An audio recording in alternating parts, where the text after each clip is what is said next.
Everybody, thank you for watching Sneha Tawari. और आज हमने जिनके साथ में पॉडकास्ट शूट करा है वो अपने 2 beautiful tech based channels on करते हैं यूट्यूब जैसे बहुत बड़े और ग्लोबल प्लेटफॉर्म पे।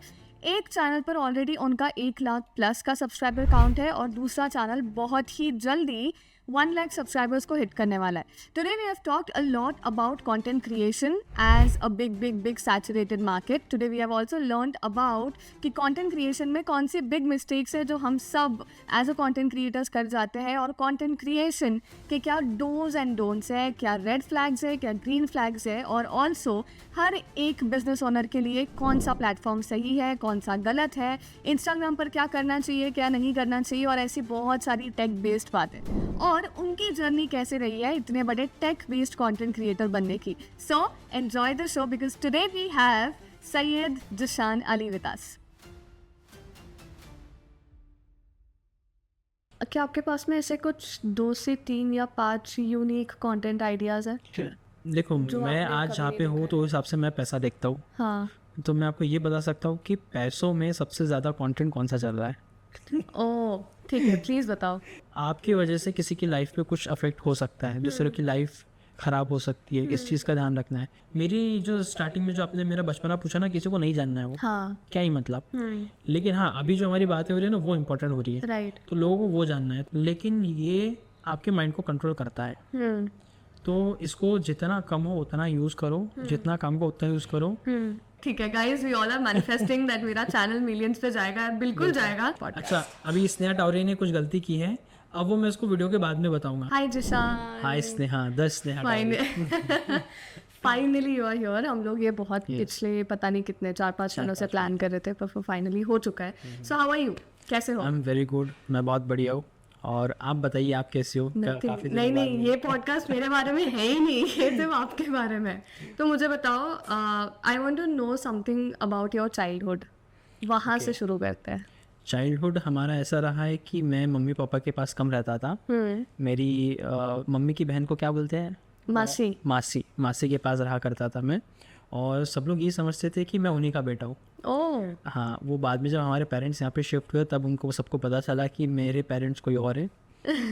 और मासी को मैं मम्मी बोलता था, मतलब अम्मी बोलता था, क्योंकि सब लोग उनके बड़े बेटे जो है अम्मी बोलते थे, तो मैं भी अम्मी बोलता था। और जो वो है मेरे खालू बोलते जिनको, मौसा जी, हाँ, मासा जी, तो मासा जी, तो उनको मैं अब्बा बोलता था।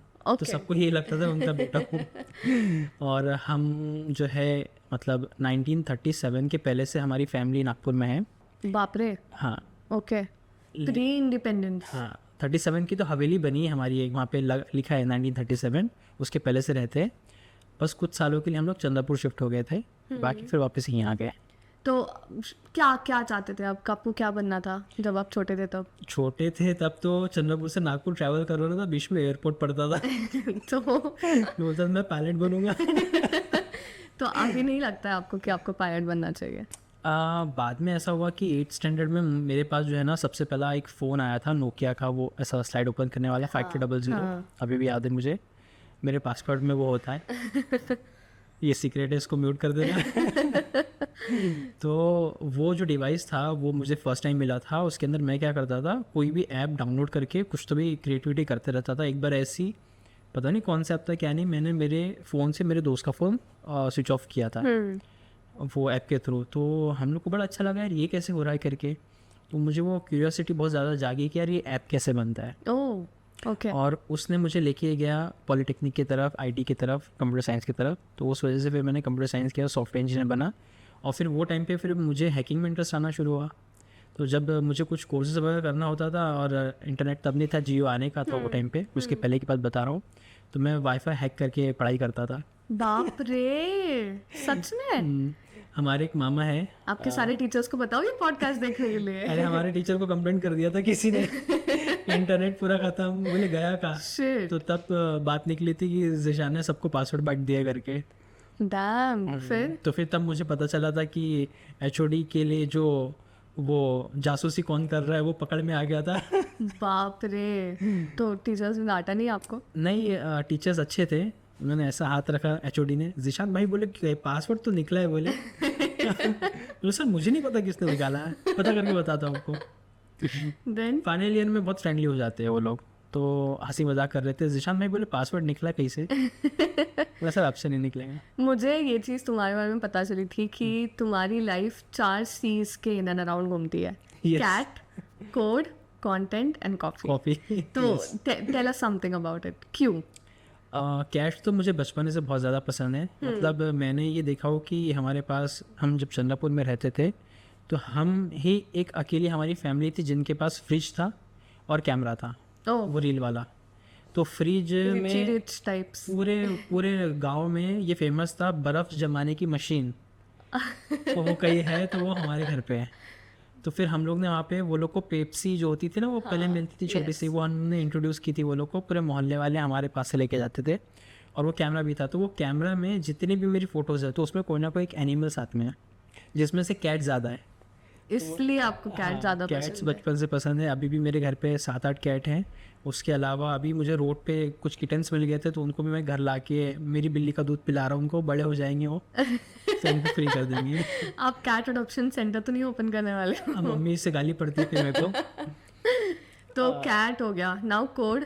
कोड का तो वैसे ही जैसे मैंने आपको बताया कि वो 8th स्टैंडर्ड में मुझे थोड़ा सा वो क्यूरियोसिटी जागी तो थी। दैट वाज द टाइम जब से आपको उस चीज़ में इंटरेस्ट आना हाँ, शुरू 10th तक मैंने तो बहुत सारे जो टर्म्स थे कंप्यूटर साइंस के ऊपर लर्न कर लिए थे, याद कर लिए थे, शॉर्टकट्स वगैरह ये वो बहुत होते। ओके। फिर पॉली में जब गया तो पॉली में मैंने थोड़ा सा स्टार्टिंग में कोड देख के डर लग गया था, यार ये क्या चीज़ें करके समझ में नहीं आ रहा था। तो वो टाइम पे प्रॉब्लम हुई थी, लेकिन बाद में फिर मैंने सेल्फ स्टडी करना स्टार्ट किया बहुत ज़्यादा डीप में जाके। तो फिर मैं इतना अच्छा कोड करना शुरू किया मैंने कि मैंने कुछ कॉलेज के, अब मैं नाम नहीं ले सकता, कॉलेज के टीचर्स को मैंने भी कोडिंग सिखाई है। वो ऑलरेडी कॉलेज में थे, तो उन्होंने मेरे पास भी क्लासेस की है। फिर कैट और कोड हो गया, अब कंटेंट। कंटेंट क्रिएशन 2016 से कॉलेज टाइम से चल रहा है। बाप रे, 2016 में I don't think so Nagpur में इतना बूम था हाँ, बहुत content कम को लोग लेके। थे तो उसमें आपने से। कैसे जर्नी शुरू करी? हम लोग साथ में से दोस्त लोग बैठे रहते थे, जो बोरिंग लेक्चर होता था उसमें डिस्कशन करते थे, यार कुछ तो भी करना है। शिट। वाओ। तो हमारा डिस्कशन चलते रहता था, 4-5 लोग थे हम लोग। तो फिर ऐसे मेरा एम था कि क्या क्या करेंगे। हमारे पास एक बंदा था जिसकी इंग्लिश बहुत अच्छी थी, तो वाओ। हमने उसको बोला कि तू वीडियो में रिकॉर्ड करेगा। एक बंदा हमारा सिविल इंजीनियर दोस्त था जिसके पास स्मार्टफोन था वो टाइम पे, मतलब स्मार्ट बोलते उतना स्मार्ट नहीं होगा वो, हाँ। बट अच्छा था, कैमरा वगैरह अच्छा था उसका। तो हमने कहा कि हम कैमरा तेरा यूज़ करेंगे। और एक बंदा था जिसको हमने एडिटर रखा था, और ऐसे एक हैकर वाला बंदा था हमारे साथ में। ऐसे हमारी पूरी टीम थी, बट छटते छटते हम लोग 3 रह गए अभी। एक सिविल इंजीनियर है और 2 कंप्यूटर साइंस इंजीनियर है उसमें। बाप रे। हाँ, पर वो ग्रुप अभी नहीं होगा ना साथ में? ये वाला है, बाकी के 2 लोग उसमें से निकल गए हमारे साथ वाले। Okay.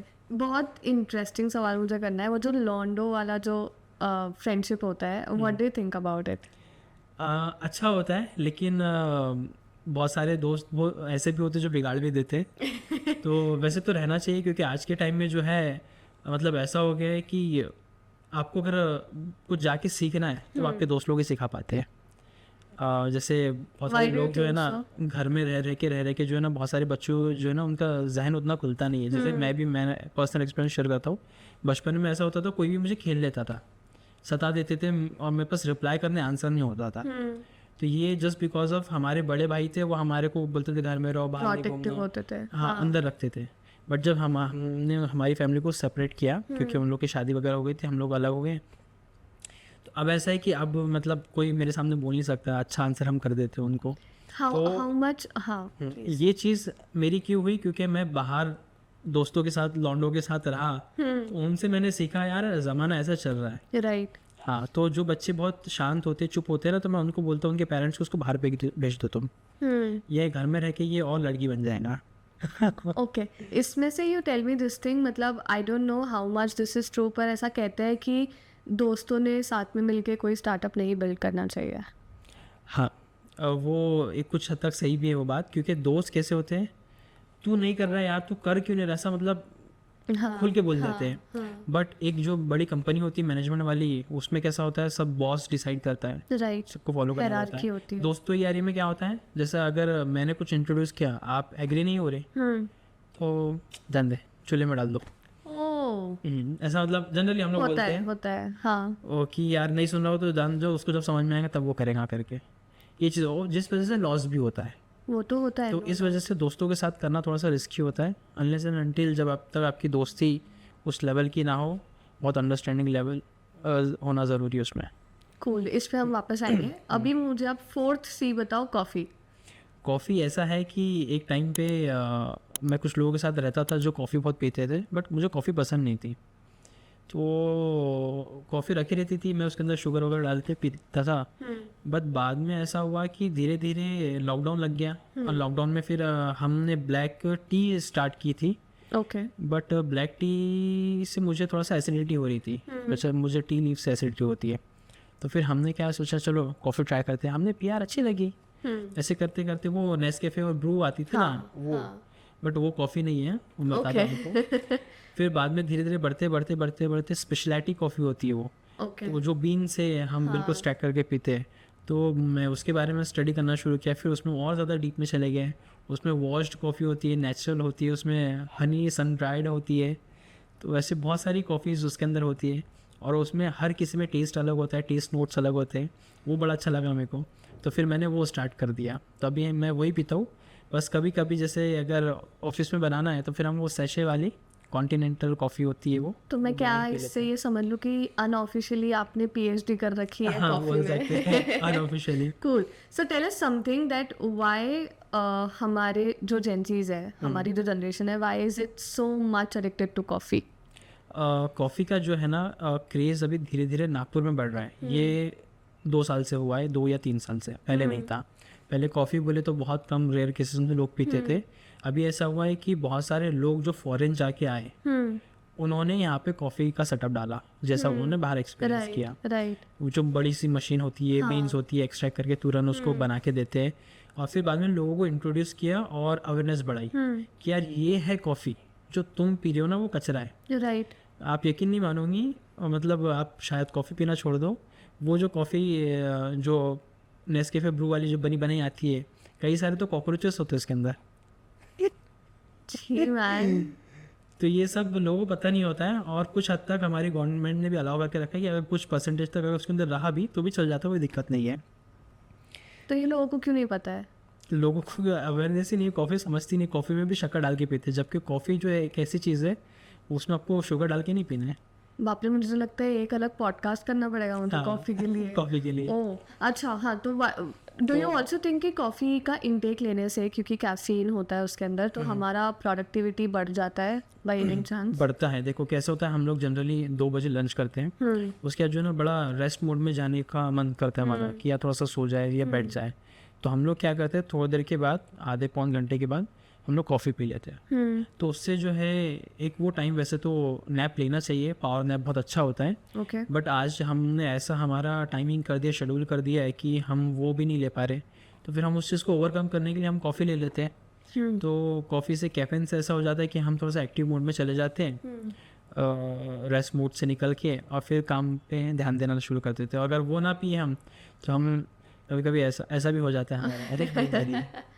ओके, ठीक है। तो कैट हो गया, कोड हो गया, कंटेंट हो गया, एंड कॉफ़ी हो गया। पर इसमें से सबसे इम्पोर्टेंट मुझे लगता है content, because I have seen you being, बाप रे, I think one of the biggest YouTube content creators in Nagpur. तो मुझे बताओ, if somebody is a beginner in YouTube, what would you suggest to them? पहले तो मैं क्लियर कर दूं कि हम बहुत बड़े नहीं हैं, बहुत पुराने हैं बोल सकते हैं। प्लीज झूठ मत बोलो।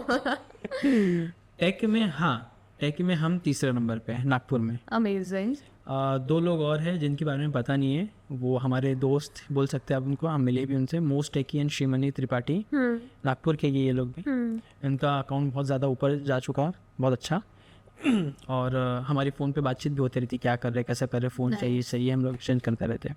उसके अलावा हमारा 3rd नंबर पे है। और नागपुर में तो मुझे कोई मिला नहीं है अभी तक, बाकी होंगे तो शायद इंस्टाग्राम पे होंगे। उसके अलावा जो सेकंड क्वेश्चन था आपका कि यूट्यूब स्टार्ट करने का, बिगिनर्स के लिए, तो अभी जो टाइम आ गया है वो बहुत ज़्यादा सैचुरेटेड है। अभी के टाइम में यूट्यूब स्टार्ट करना बहुत मुश्किल काम है।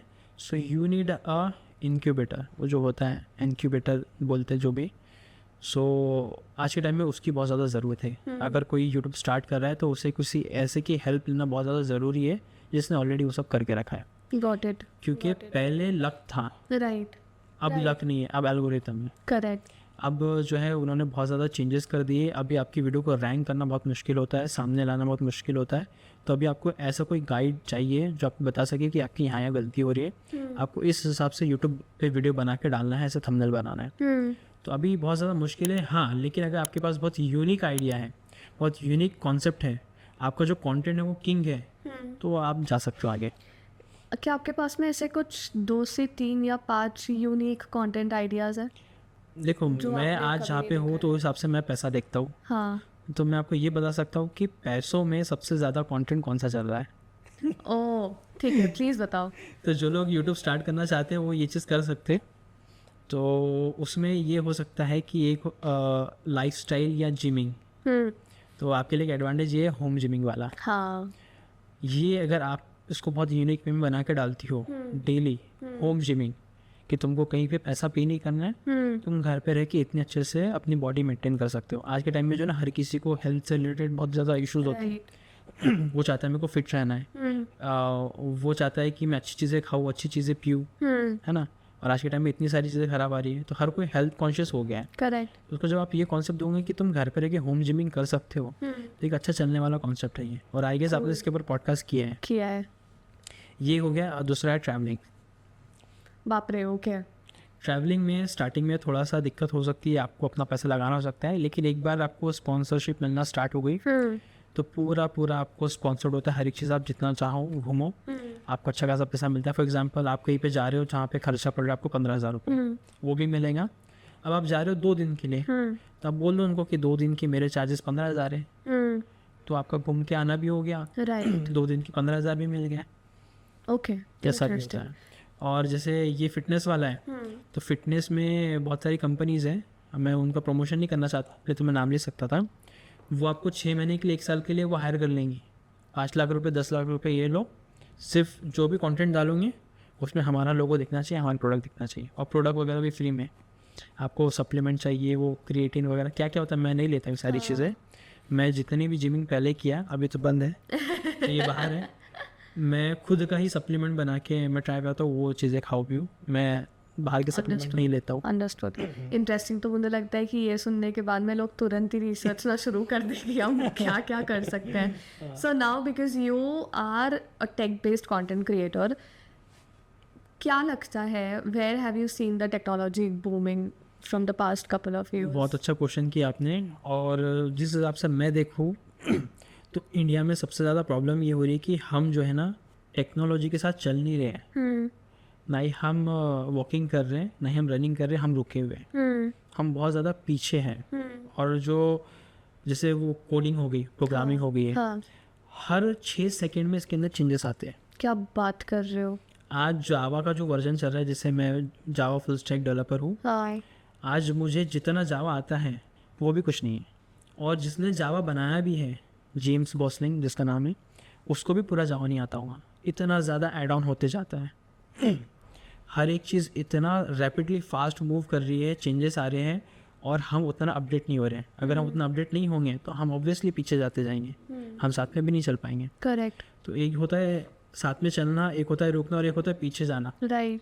तो आज लोग जो है ना पीछे जा रहे हैं, ऐसा हो रहा है। और लॉकडाउन के बाद से तो मैंने ये देखा है कि जो जनरेशन आई है, जिन्होंने 8, 9, 10, 11, 12 या फिर फर्स्ट ईयर सेकेंड ईयर जो लॉकडाउन में जिनका हुआ है, उनको बहुत ज़्यादा प्रॉब्लम जा रही है। वो ऐसे हमारे इसमें टर्म है मट है करके बोलते हैं ना, मतलब मंद भी बोलते हैं, ऐसे बेवकूफ़ टाइप में कि इनको समझता नहीं। ऐसे लोग देखने मिल रहे हैं अभी। स्टूडेंट्स का वो हाल हो रहा है लॉकडाउन के बाद से। तो टेक में जो है हमको बहुत ज़्यादा फास्ट मूव करना पड़ेगा, क्योंकि इतनी ज़्यादा टेक्नोलॉजी इन्वेंट हो रही आ रही है। आपके फ़ोन में इतनी सारी चीज़ें आपको नहीं पता है। हाँ, वो तो मुझे नहीं पता। वो तो जब मैं आपका चैनल देखती हूँ तभी समझ में आता है कि मुझे ये फीचर भी नहीं पता है, ये भी नहीं पता है। हाँ, ऐसा होता है। तो और इस वजह से स्कैम्स बहुत ज़्यादा होते हैं। राइट। लोगों को स्कैम कर लिया जाता है। और अभी तो मैंने रिसेंटली एक मूवी देखा, बहुत ज़्यादा वायरल हुई, वो the bee keeper, Jason Statham की है, मेरा फेवरेट हीरो है वो हॉलीवुड का। और उसमें क्या हुआ, उसकी स्टार्टिंग ही ऐसी होती है, एक लेडी जो होती है बैंक में काम करती है, किसी एनजीओ का कुछ अकाउंट वगैरह मैनेज करती है। तो उसके अकाउंट में $500 डालने की जगह, डोनेशन की जगह वो क्या करता है, 5,05,00,500 डाल देता है। और उसके पहले वो सॉफ्टवेयर इंस्टॉल कर चुका होता है लैपटॉप में। उसको कॉल पे बोलता है यार रियली सॉरी मेरी जॉब चली जाएंगी, ऐसा हो जाएगा, वो हो जाएगा, आप प्लीज़ 5 लाख रुपये रिटर्न कर दो, $500 रख लो। तो पासवर्ड डालती है और वो पासवर्ड उसके पास चला जाता है। ट्रैक उसने सॉफ्टवेयर डाल के रखा था, की लॉगर, जो भी आप टाइप करोगे वो उनके पास चला जाता है। तो वो पूरा अकाउंट खाली कर लेता है और वो लेडी सुसाइड कर लेती। तो वो मूवी बहुत अच्छी है, वो बहुत अच्छा कॉन्सेप्ट है, देखना आपने। तो टेक बेस्ड मूवी है बेसिकली। टेक बेस्ड भी है और उसके अलावा मुझे हनी बहुत पसंद है। तो वो द बी कीपर नाम था, उसके अंदर हनी से रिलेटेड भी काफ़ी चीज़ें उसमें एक्सप्लेन किए, कैसे बी वर्क करती है। तो वो जो जेसन स्टैथम है वो काइंड ऑफ एक बी जैसा एक्ट करना शुरू कर देता है कि बी अपने हैच को प्रोटेक्ट करने के लिए कैसे एक्टिविटी करती है, क्वीन कैसे एक्टिविटी करती है, वैसा वो एक्टिविटी करता है। दूसरों को मारते जाता है वो अपने उसको शहद के छत्ते को बचाने के लिए। सस्पेंस ही रिवील कर दिया उन्होंने मूवी का। पर वो तो मूवी तो वैसे पुरानी हो गई है। अच्छा। मतलब काफ़ी अच्छा उसने पैसा बनाई, बहुत ट्रेंडिंग में भी थी, अभी न्यूज़ में भी बहुत आ रही थी। ओके, देखना आपने। और मैं ये मानता हूँ कि अगर आपको कोई चीज़ से सीखना है तो सस्पेंस को भूल जाओ। मेरे दोस्त लोग वो दृश्यम 2 देख के आए थे। हाँ मैंने नहीं गया था थिएटर में, मैं जनरली नहीं जाता हूँ मूवी देखने। हाँ, वो भी टेक बेस्ड ही थी कहीं ना कहीं, मतलब हाँ, थोड़ी सी। तो मैं उनसे आने के पूछ लेता हूँ बता क्या क्या था। वो बोलते हैं सस्पेंस है। मैं बोला बता, क्योंकि जब मैं उसको देखता हूँ ना तो मैं उससे सीखना शुरू कर देता हूँ। तो वो सस्पेंस मैं पता करना चाहता हूँ, क्योंकि मैं इसी इंटेंशन से देख रहा हूँ कि मुझे सीखना है। Got it.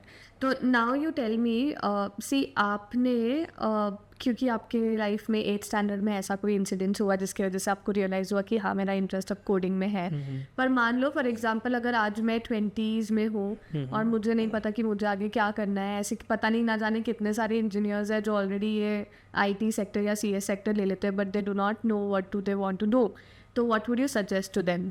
आप बड़े अच्छे क्वेश्चन कर रही हो और ये वो क्वेश्चन जो जिन्होंने मेरे दिल को छू के रखे, बड़ा दर्द होता है मुझे। Thank you. तो कैसा मुझे बाद में थैंक यू बोल देंगे पर्सनली। कैसा हो रहा है, मेरा इंटरेस्ट 8th स्टैंडर्ड से था कंप्यूटर साइंस। आपके घर वाले, आपके अड़ोस पड़ोस वाले शर्मा जी वर्मा जी और आपके मोहल्ले वाले, और सबसे ज़्यादा इंपॉर्टेंट पर्सन अगर हमारे फैमिली में कोई होता है ना, वो होता है जीजा जी। अच्छा, कि भाई जीजा जी बोल रहे, करना पड़ता, सुनना पड़ता, ऐसा सुना भी होगा आपने कभी। तो हम मुझे सब कोई बोल रहे थे कि कंप्यूटर साइंस कंप्यूटर साइंस नहीं, सिविल इंजीनियरिंग लेना है। अंडरस्टूड। हमारे टाइम पे ऐसा था एडमिशन का कि वहाँ पे जाओ, पूछो क्या अवेलेबल है, वो बोलते थे ये ले लो। हाँ, ऑन स्पॉट होता था। यस। अभी तो वो सारा प्रोसेस हो गया। तो मैंने बोला क्या अवेलेबल मैम? बोले कंप्यूटर साइंस में 2 सीट्स है, सिविल में 60 है। बोला कंप्यूटर साइंस चाहिए और मैंने लेके आ गया। मैंने सबके अगेंस्ट गया। उसका रीज़न ये है क्योंकि मेरे जो साथ में मेरा फ्रेंड था, मैंने उसको बोला था कि तू भी कंप्यूटर साइंस लेना। उसके पापा वहाँ पे खड़े थे, उन्होंने बोले बेटा सिविल लेके आना, उसने सिविल लेके आया। 1 महीना जॉब किया उसने, सिर्फ 1 महीना। वो हिच की बिल्डिंग है ना, हाँ, वहाँ पे उसके कंस्ट्रक्शन में काला होके आया वो। बोले अब से मैं नहीं जाऊँगा, सैलरी जिस दिन उसने बोलता अल्लाह हाफिज़, बाय बाय। क्यों? उसका इंटरेस्ट उस चीज़ में नहीं था। उसने क्यों लिया? सिर्फ और सिर्फ सजेशन पे। तो जो आपके जीजा जी बोल रहे हैं, शर्मा जी वर्मा जी बोल रहे हैं, या कोई और बोल रहा है, या आपके पेरेंट्स बोल रहे हैं, तो वो मैटर नहीं करता। एक चीज़, आपको जो पसंद है, जो भी आप भी जिस चीज़ से मोहब्बत करते हो, आपको वो करना है। या फिर अगर फाइनली ऐसा हो गया है कि आपने जो आपके पेरेंट्स ने बोला, शर्मा जी वर्मा जी ने बोले, वो ले लिए, तो फिर उससे मोहब्बत करना शुरू कर दो, एक्सेप्ट कर लो उसको। Got it. मेरा ये होता है। अगर ये चीज़ ना हो तो इसका रिजल्ट ये होता है कि हमने जो सुना है सिविल इंजीनियर तो बहुत पढ़े हैं, हाँ, डॉक्टर तो बहुत पढ़े हैं, हम बिजनेस करेंगे, ऐसे टर्म्स कुछ लोग बोलते हैं, जिसका रीज़न ये होता है कि उनका कोई टारगेट नहीं था। करेक्ट। अब मेरे बच्चों को मैं जब स्टूडेंट्स को, मैं टीचर भी रहा मैं हूँ, वही सोच रही थी, मैरिड तो आप नहीं हो, पर ठीक बच्चे है। बोले तो हम जनरली स्टूडेंट्स को बच्चे बोलते हैं। हाँ, तो मैं उनको एग्जांपल ये देता हूँ, एक टारगेट सेट करता हूँ, उनको बोलता हूँ कि आपको ये जो है ना वहाँ पे थ्रो करना है, कितने अटेम्प्ट्स लगेंगे। वो बोलते हैं, कोई बोलता है 10, कोई बोलता है 1000। फिर हम मारने लगाते हैं उनसे, तो मैं फिर टारगेट हटा देता हूँ। मतलब अब मारो, तो बोलते कहाँ मारूँ? तो यही मैं बताना चाहता हूँ, तुम्हारा टारगेट नहीं है, तू किसी के आँख में मार देगा। तो तब वो एकदम, मतलब उनको बड़ा अच्छा लगा, यार ठीक है, ये मतलब हमारा टारगेट होना चाहिए। तो बच्चे जो है ना, किसी की भी सजेशन पे कुछ भी फील्ड ले लेते हैं ना, उनको प्रॉब्लम होती है और वो खाली बैठे रहते हैं। करेक्ट। जिनका पैशन ही वही होता है, जो इसको वो प्रोफेशन में बना देते हैं, तो वो कहीं ना कहीं निकल जाते हैं। Okay, cool. इसमें से जिशान, अभी मैं रिसेंटली कोई पॉडकास्ट देख रही थी, उसमें मैंने ये सुना, जो गेस्ट थे वो कह रहे थे कि कोई सर्वे आया था जिसमें ये लिखा गया था कि still today there are 90% of the engineers, 90 ही था कुछ ना कुछ number, there are 90% of engineers जो still unemployed है।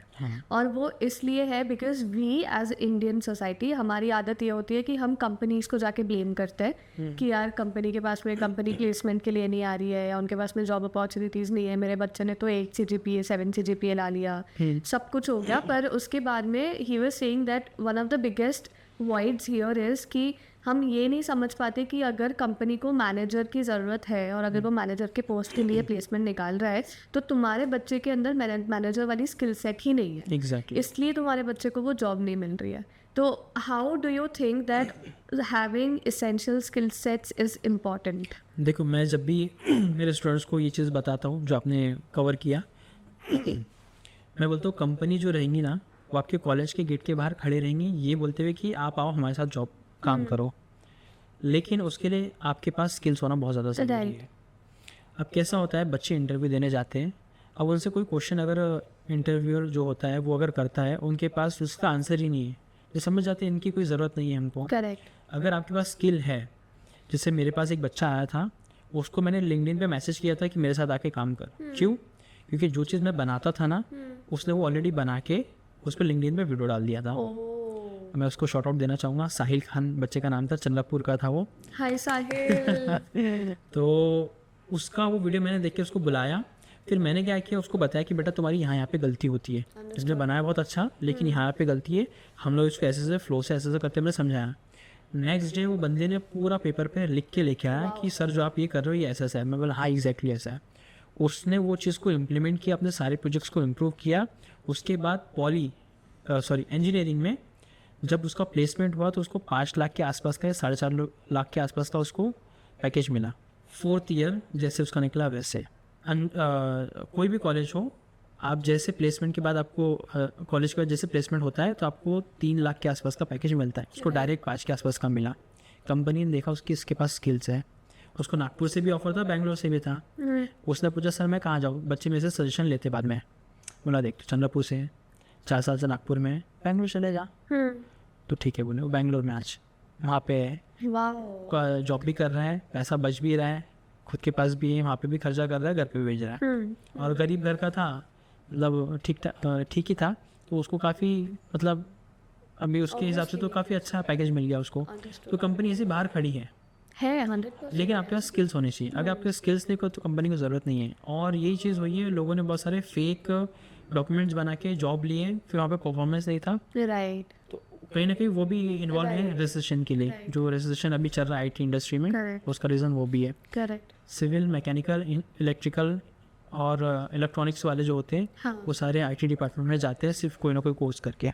ओके तो इधर से I want to ask this thing that because हम लोग स्किल्स की बात कर रहे हैं एंड नाउ वी थिंक बीच में एक और पॉडकास्ट था जिसमें we were there were a couple of content creators sitting, Nikhil Kamath का पॉडकास्ट था, तो उसमें मोस्टली से इन बियर बाइसेप्स ये सब बैठे थे and they had this very beautiful discussion कि नेक्स्ट प्रेसिडेंट ऑफ इंडिया और next prime minister of India might be a content creator. हो सकता है, तो बिल्कुल हो सकता है। So from there onwards I want to understand because now we were talking about skills, तो व्हाट डू यू थिंक कि ऐसी कौन सी एसेंशियल स्किल्स है जो एक कंटेंट क्रिएटर के अंदर होनी ही चाहिए स्टार्ट करने के पहले? देखो कंटेंट क्रिएटर और इन्फ्लुएंसर ये दोनों अलग चीज़ है वैसे। या कंटेंट क्रिएट करना अलग हो जाता है और किसी को इन्फ्लुएंस करना बहुत अलग होता है। तो आज के टाइम में भी जितने पॉलिटिशियंस हैं वो सारे भी इन्फ्लुएंसर हैं, इन्फ्लुएंस हो जाते हैं मुझसे। तो कंटेंट क्रिएटर जो है कुछ ना कुछ अलग कंटेंट भी बना रहा है, वो भी है। तो आज के टाइम में अगर कंटेंट क्रिएटर कुछ बना रहा है तो उसके पास ये है कि सबसे पहले तो वो लॉयल होना चाहिए, मतलब जो कंटेंट वो डिलीवर कर रहा है अपने ऑडियंस को वो सही होना। क्योंकि उसमें कई बार ऐसा हो जाता है कि हम बता कुछ और रहे, प्रोडक्ट होता कुछ है और जाने के बाद जो ऑडियंस है उनको प्रॉब्लम होती है। तो ये लॉयल्टी जो अगर ना हो तो वो दिक्कत होती है। और आप जो है ना कंटेंट क्रिएटर भी कहीं ना कहीं अब लोगों को इन्फ्लुएंस करना शुरू कर दिया है।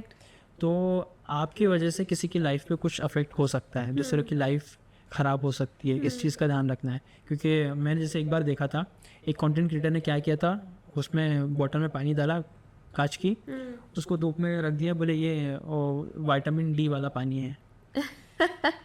तो कई सारे लोगों ने तो किया भी होगा, बट ऐसा नहीं है, आप जब धूप में जाओगे, सुबह की सूरज की किरणों में जाओगे, मतलब तो विटामिन डी आपके बॉडी में निकलता है, वो बेसिक कॉन्सेप्ट है। करेक्ट। तो ये जिसको पता है वो समझ जाएगा कि वीडियो गलत थी, है ना। जिसको नहीं समझा वो तो बेचारा आज भी पानी धूप में रख के पी रहा होगा करेक्ट विटामिन डी समझ के। करेक्ट। ये चीज़ें होती है। Okay, and what about skill sets? Skill set का ऐसा है कि कंटेंट क्रिएशन में जो जिसमें आप एक्सपर्ट हो उसकी स्किल्स आपको चाहिए। ठीक है।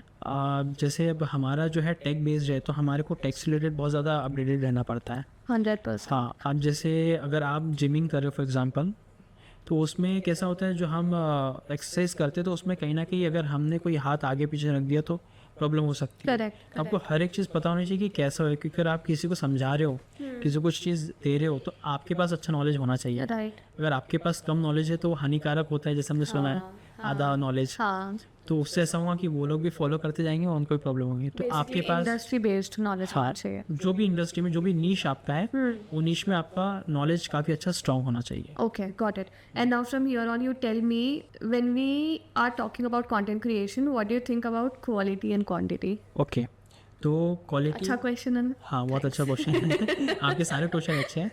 क्वालिटी मैटर करती है, लेकिन कभी कभी ऐसा टाइम आता है जहाँ पे क्वालिटी आपको बर्बाद भी कर देती है। मैं समझाता हूँ आपको कैसे। लेकिन सबसे ज़्यादा इम्पोर्टेंट होता है ऑडियो क्वालिटी, सबसे ज़्यादा इम्पोर्टेंट वीडियो में, याद रखना कभी भी। क्योंकि मान लो अगर मेरे को आपका पॉडकास्ट देखना है, तो मैं क्या करूँगा, हेडफोन लगा लूँगा, अपना काम करते रहूँगा, सुनते रहूँगा, इसने टावरी क्या बोल रही है पॉडकास्ट की बात है। राइट। सबसे ज़्यादा लोग ध्यान देना चाहिए ऑडियो क्वालिटी पे, सबसे बेस्ट, सबसे अच्छी होनी चाहिए। वीडियो क्वालिटी का ऐसा है, फॉर एग्जांपल मैं इसका प्रमोशन कर रहा हूँ काफ़ी अच्छी वीडियो बना के, तो व्यूवर्स का कभी ये माइंडसेट हो सकता है कि ये पेड वीडियो है। लेकिन अगर मेरी वीडियो में क्वालिटी अच्छी नहीं है तो वो मेरे पर भरोसा कर लेंगे, नहीं यार ये सच बोल रहा है। ओह, अंडरस्टूड। ऐसा भी होता है। लेकिन जब आप स्टार्ट कर रहे हो, क्वालिटी मैटर नहीं करती, ऑडियो क्वालिटी अच्छी रखो। आपके कैमराज जो जैसा रिकॉर्ड कर रहे हैं ना वो बहुत अच्छा है, वैसे भी आप रिकॉर्ड करके डाल सकते हो। ओके। हाँ, और जब आप आगे बढ़ जाओ कुछ हद तक, तो फिर बाद में आप क्वालिटी पे ध्यान दो। ठीक है। क्वांटिटी वैसे बढ़ जाएंगी आपकी। ठीक है। बहुत सारे कंटेंट क्रिएटर्स ये भी कहते हैं, फॉर एग्जांपल जैसे मैं पर्सनल ब्रांड पे बहुत बिलीव रखती हूँ, मतलब I want people to know कि द स्नैट आवर एग्जिस्ट करती है, तो मेरे लिए मेरा personal brand is the top most priority. अब उस केस में आई ऑलवेज थिंक कि यार there has to be every single day जब लोग इंस्टाग्राम खोले और उन्हें दिखे कि हाँ स्नैट आवर ने कुछ पोस्ट करा है, तो फॉर मी मुझे ऐसा लगता है कि बहुत बार हो सकता है कि मेरी क्वालिटी अच्छी ना हो, बट दैट हैमरिंग इफेक्ट कि हाँ डेली स्नेहा कुछ ना कुछ डाल रही है, Sneha staying updated on social media platforms, वो चीज़ इंपॉर्टेंट है। तो what would you suggest for the personal brands here? Personal brand के साथ साथ आपके जो क्वेश्चन था उसमें एक चीज़ ये भी है, कंसिस्टेंसी। हाँ। जो आप बता रही हो, तो कंसिस्टेंसी इंपॉर्टेंट होती है। और जैसे आप पर्सनल ब्रांडिंग की बात कर रही हो तो वो भी मैटर करता है, लेकिन हमारी इंडस्ट्री में थोड़ा सा नहीं करता है। फॉर एग्जाम्पल जब टेक इंडस्ट्री, ओके, तो जैसे हमारी इंडस्ट्री में ऐसा है कि जब तक आप 1 मिलियन तक टारगेट टच नहीं कर लेते फॉलोअर्स का या सब्सक्राइबर्स का, तब तक जो आपका जो प्रोडक्ट है वो किंग है। उसके बाद 1 मिलियन के बाद आप जो हो वो एक ऐसी पर्सनैलिटी बन जाते हो कि आपकी बोली हुई बात किंग हो जाती है। Correct correct. तब आप जो है ना वो पर्सनल ब्रांडिंग पे ध्यान देना बहुत ज़्यादा इंपॉर्टेंट हो जाता है वो टाइम पे। हाँ, अगर आप पहले से दे रहे हो तो भी बहुत अच्छी बात है, क्योंकि वो इम्पोर्टेंट तो है ना, क्योंकि कहीं ना कहीं आप लोगों को इन्फ्लुएंस करने वाले आगे जाकर। तो आपकी पर्सनल ब्रांडिंग काफ़ी अच्छी होनी चाहिए, ये इम्पोर्टेंट होता है। कुछ जगह पे स्टार्टिंग में एप्लीकेबल। जब हम प्लेसमेंट्स की बात करते हैं तो this content creation becomes a very very important role, क्योंकि कोई भी कंपनी अगर आएगी तो वो 100% आपका लिंक्डइन प्रोफाइल देखेगी। Sure. तो वो एक बार का आपका इंस्टाग्राम एक्टिव ना रहे तो उनको चल जाएगा, but because they are hiring you for a professional job, तो it is mandatory for them to go and to search for your LinkedIn activity. Exactly. तो उस केस में बहुत सारे स्टूडेंट्स को मैंने आज भी देखा है जो मेरे क्लासमेट्स से सिम्बाइसिस में, उन्होंने just for the sake of account उन्होंने अकाउंट बना के रख दिया है, but they have not posted anything yet. तो there in that case, what do you think that there should be the pros and cons of LinkedIn or do's and don'ts for LinkedIn? मेरे हिसाब से अगर किसी का Instagram नहीं है, YouTube नहीं है, तो भी एक टाइम पे चल जाएगा, बट लिंक्डइन होना चाहिए। करेक्ट। बहुत ज़्यादा इंपॉर्टेंट है, क्योंकि लिंक्डइन ये बताता है कि आपकी स्किल्स क्या है। करेक्ट। इंस्टाग्राम ये बता रहा है कि आप लोगों को कैसे एंटरटेन कर सकते हो, क्या कर सकते हो, आप कहाँ घूम रहे हो, ये सारा बता रहा है। करेक्ट। लिंक्डइन वो सब नहीं बताता। लिंक्डइन ये बताता है कि आपकी जो प्रोफेशनल जो आप काम कर रहे हो वो चीज़ें क्या है, वो स्किल्स क्या है। और उसके अंदर इंडोर्समेंट वाला बहुत अच्छा फीचर है। जैसे मुझे सबसे ज़्यादा इंडोर्समेंट कहाँ पे मिला पता है? जावा पे। मेरे स्टूडेंट्स ने दिया है मुझे। तो उससे अगर कोई भी कल को जाके आ रहा है तो उसको समझ में आ जाएगा कि जावा ऑथेंटिसिटी बिल्ड हो जाती है। करेक्ट। तो पर्सनल ब्रांडिंग मैंने जितनी थी उतनी तो कर ली, बाकी जितने लोग मुझसे जुड़ते गए उन्होंने भी करके दे दी, राइट। है ना। तो ये एडवांटेज मिलता है लिंक्डइन का। तो आज के टाइम में आप जो काम कर रहे हो वो रिमोटली भी होता है। हाँ। तो रिमोटली कंपनी आपका प्रोफाइल भी चेक कर सकती है। तो आपका लिंक्डइन होना बहुत ज़्यादा ज़रूरी है। How would you suggest students कि वो लिंक्डइन पे ऑर्गेनिकली ग्रो कैसे करें? बिकॉज सबके पास में अफोर्डेबिलिटी नहीं होती है कि आप लिंक्डइन का सब्सक्रिप्शन पैकेज लो या आप लिंक्डइन पे एड्स चलाओ, वट एवर दैट इज़, आप स्पॉन्सर करो। मेरे हिसाब से तो मैं बहुत मतलब हम जो टेक वाले जो होते हैं ना बड़े, वो कारस्तानी होते हैं। कारस्तानी में मतलब कुछ तो भी अलग हटके करते हैं। ओके। कारस्तानी बोलेंगे तो मतलब वो कैसे समझाऊँ मैं आपको, समझ में नहीं आ रहा। मतलब कुछ तो भी अलग करना। जुगाड़। हाँ जुगाड़, वीकेंड से जुगाड़। लिंक्डइन जो है ना आपको फ्री में 1 मंथ या 2 मंथ आपको वो उसका ब्लूटिक वाला जो सब्सक्रिप्शन है वो देता है। ओके। हाँ फ्री देता है वो। तो हम क्या करते हैं, हम स्टूडेंट्स को बोलते हैं पहले प्रोफाइल बना लो अच्छे से। ठीक है। जैसे ही आपको ब्लूटिक वाला सब्सक्रिप्शन लेना है फ्री वाला 2-3 महीने का, उसको खरीदो। उसको खरीदने के बाद जितने बड़े बड़े लोगों को कनेक्ट भेज सकते हो भेज डालो। अमेजिंग। और वो टाइम पे आपको कोर्सेज फ्री मिलते हैं। राइट। जितने कोर्सेज होते हैं उतने कोर्सेज करो, लेकिन ये सारा करना जब आप उतना महीना 2 महीना 1 महीना जितना है उतना फ्री रहो तब। Correct correct. उससे हाँ जितने कोर्सेज आप करोगे उतनी सर्टिफिकेट आपके इसमें ऐड होते जाएंगी। और जितने लोग आप भेजोगे वो देखेंगे यार ये तो वेरीफाइड बंदा दिख रहा है, पेड वाला दिख रहा है, तो वो आपसे कनेक्ट करना शुरू कर देते हैं। बट आपकी रिक्वेस्ट जो है एक्सेप्ट हो जाती है, कनेक्ट हो जाता है। एक एडवांटेज मिलता है। लेकिन यहाँ पे ये क्वेश्चन के पहले मैं एक चीज़ और बताना चाह रहा था आपको। इस पर सबसे ज़्यादा इंपॉर्टेंट होता है आपकी डीपी फोटो। बहुत सारे लोग वो डीपी डालते हैं जिसमें वो बैठे और पीछे मंडप दिख रहा है, कुछ पार्टी दिख रही है, इनॉग्रेशन हो रहा है, कुछ शादी चल रही है, ऐसा कुछ तो भी होता है। ऐसा नहीं होना चाहिए। अंडरस्टूड। वो लिंक्डइन एक प्रोफेशनल वाला आपका प्रोफाइल है, तो आप जो है ना चेकआउट करो बिल गेट्स की फ़ोटो कैसे है। आप चेक करो हमारे इंडिया के जो बड़े बड़े लोग हैं उनकी फ़ोटो कैसे है। ये लोग क्या करते हैं, सिर्फ सिंपल सा उनका फोटो होता है, पीछे पूरा प्लेन बैकग्राउंड होता है। करेक्ट। ऐसे हमको बैकग्राउंड कहीं भी मिल जाता है, एक फ़ोटो वहाँ पे अच्छे से लेके हम डाल सकते हैं। एग्जैक्टली। तो ऐसा फ़ोटो होना चाहिए। और बहुत ज़्यादा ऐसा चमक धमक वाला जो होता है ना, ऐसा नहीं होना चाहिए। शादी मंडप ब्याह वाला नहीं होना चाहिए। बिल्कुल नहीं होना, लेकिन लोग डालते हैं। कुछ लड़कियां हैं मतलब एकदम वो श्रृंगार वाला जो होता है वैसे भी प्रोफाइल हमने देखे है उस पर। तो मैं मेरे स्टूडेंट्स को बताता था प्रोफाइल निकाल के बेटा ये गलत है। और मैं मेरे स्टूडेंट्स को गलतियाँ करने देता हूँ। फिर बाद में वो करते हैं ना, उसके बाद फिर उनको पॉइंट आउट करता हूँ, उनको बताता हूँ बेटा पर्सनली नहीं लेना, ये मैं बताना चाह रहा था आपको। और वो होता है ना वो कैमल केस बोलते हैं हमारे इसमें, कैपिटल और स्मॉल लेटर्स जो होते हैं ना, कैमल केसेस होता है। हर एक वर्ड का स्टार्टिंग का फर्स्ट कैरेक्टर कैपिटल होना। Correct. The Sneha Tawari TST और T कैपिटल होना चाहिए। बच्चे लोग कुछ स्मॉल छोड़ देते हैं, कुछ कर देते हैं, जैसा स्नेहा का S स्मॉल कर दिया, T कैपिटल हो गया, ऐसा नहीं होना चाहिए। ये काफ़ी सिली मिस्टेक्स करते हैं बच्चे। ब्रांड हर एक चीज़, वो कंपनी हर एक चीज़ देखती है। राइट। तो इस चीज़ पे भी ध्यान देना चाहिए। पर्सनल ब्रांडिंग में बारीक बारीक चीज़ें हो जाती हैं। आई think one of the most commonest mistakes is also this कि वो लोग अपने ईमेल आईडीज में नंबर्स मेंशन कर देते हैं। Exactly. और वो नहीं करना चाहिए। तो it is not considered as a professional email ID. It could rather be connect@snehatowri@gmail.com या quote@snehatowri@gmail.com। तो इंटरेस्टिंग। ओके, सो नाउ मैं वैसे ईमेल आईडीज अब नहीं बनाता हूँ, लेकिन मेरी बहुत पुरानी, मतलब 10 साल हो रहे होंगे उसको, वो 896 लगा हुआ है उसमें, वो सजेशन था इस वजह से, तो वो मेरी बनी हुई है। बट मैं अब ऐसे ईमेल आईडीज कभी नहीं बनाता हूँ। उसके अंदर खास तौर पे आपका डेट ऑफ बर्थ तो बिल्कुल नहीं डालना चाहिए। लोगों का डेट ऑफ बर्थ होता है उसमें, और कहीं ना कहीं उससे वो लोग हैक भी हो जाते हैं। Okay, cool. तो अगर आप डेट ऑफ बर्थ डाल रहे हो अपने ईमेल आईडीज में, it means that you are giving the hacker an opportunity कि वो आके आपका account hack personal detail share कर रहे हो। Okay, cool. अब क्योंकि हमने लिंक्डइन के ब्लूटिक के बारे में बात की, so tell me that Instagram पे if at all somebody a budding content creator is trying to invest 700 per month for the blue tick, तो उससे कुछ फर्क पड़ता है? देखो स्टार्टिंग में जब वो रिलीज किया था ना उसने कि 700 में खरीद लो करके, वो टाइम पे तो फर्क नहीं पड़ता था। वो टाइम पे सबने मतलब पैसा फ्री में दे दिया, ऐसा हुआ है। लेकिन अब ऐसा टाइम आ गया है कि अगर आपके पास ब्लू टिक है तो आपकी एक ऑथेंटिसिटी मेंटेन होना शुरू हो गई है। आप वही कैटेगरी में कंसिडर किए जा रहे हो जो जिनको ब्लू टिक वेरिफिकेशन से मिल रहा था। राइट। आपको उसको बताना पड़ता है इंस्टाग्राम को कि हम एक पब्लिक फिगर है जिसमें पर्सनल ब्रांडिंग काम करती है, हेल्प होती है उससे। आप उसको बताओ कि हमारा ये प्रोफाइल, हम ये काम कर रहे हो, तो फ्री में आपको ब्लू टिक दे देते हैं। ओके। हाँ, ये भी चीज़ होती है। लेकिन उतना आपका जो है विजिबिलिटी गूगल के ऊपर, दूसरे सोशल मीडिया के ऊपर, उसके अलावा बिंग सर्च के ऊपर, हाँ। दूसरे सोशल सर्च इंजिन्स के ऊपर आपकी विजिबिलिटी होनी चाहिए। ओके। वो लोग देखते हैं आपका प्रोफाइल दिख रहा है, सारी चीज़ें ऑथेंटिक दिख रही है, तो वेरिफिकेशन दे देते हैं वो लोग। Okay.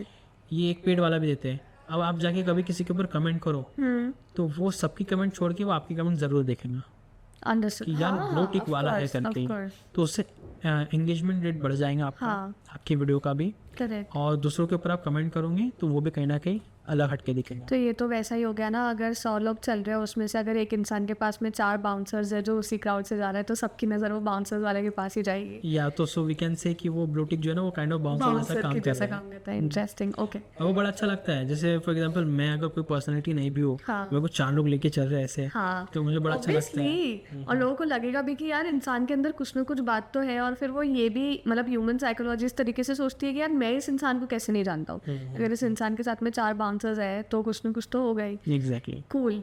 Okay, so now you tell me something about YouTube के एल्गोरिदम के बारे में। आपने उसको कैसे चेंज होते हुए देखा है? यूट्यूब का एल्गोरिथम जो है वो बहुत बार चेंज हुआ है और बहुत अलग अलग तरीके से चेंज हुआ है। मैं आपको रिसेंट वाला एग्जांपल देता हूँ। जब शॉर्ट्स आया था तो क्या हुआ, जैसे अगर आप आपकी बड़ी वीडियोस जाती है, बड़ी video in the sense 1 minute से ऊपर की, ठीक है। अब ये इंट्रोड्यूस हुआ है कि बड़ी वीडियो, पहले तो ऐसा कुछ भी नहीं था। हाँ। क्योंकि शॉर्ट्स ने 60 सेकेंड को कवर करके छोटी वीडियो की कैटेगरी में आ गया। करेक्ट। तो छोटी वीडियो से शॉर्ट, बड़ी वीडियो से हमारी 1 मिनट के ऊपर की वीडियोस वो होगा। तो अगर आप बड़ी वीडियो डाल रहे थे अपने चैनल पे और आपने शॉर्ट डाला तो उससे हो ये रहा था कि यूट्यूब का एल्गोरिथम क्या करता है, जो शॉर्ट वाली ऑडियंस है वो इमेच्योर ऑडियंस होती है, उनको जो है ना वो सिर्फ 60 सेकंड में सीख के निकल जाना है। करेक्ट। उनको बैठ के 5 मिनट कोई सीखने की जो वो चाहत है वो नहीं है।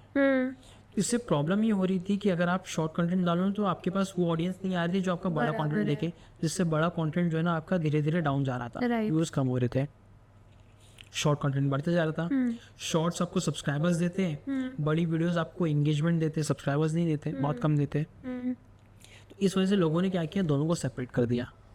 बड़ी वीडियोस अलग चैनल पे, शॉर्ट वीडियोस अलग चैनल पे। इसलिए हमारे भी 2 चैनल है। ओके। ये चला, लोगों के शॉर्ट वाले वीडियोस इतने ज़्यादा ऊपर चले गए कि ये तो जैसा का वैसा ही रहा, लेकिन वो मिलियन में चला गया। राइट। शॉर्ट्स वाला ऐसा भी हुआ। लेकिन अब फिर एल्गोरिथम चेंज किया। अब क्या हुआ, शॉर्ट वीडियो जो है आप उसको एज अ बूस्ट यूज़ कर सकते हो बड़ी वीडियो को बूस्ट करने के लिए। जैसे हम क्या कहते हैं, हमारे पॉडकास्ट है, हम क्या करेंगे, इसका शॉर्ट क्लिप निकालेंगे, करेक्ट, उसको हम हमारे चैनल पर डालेंगे।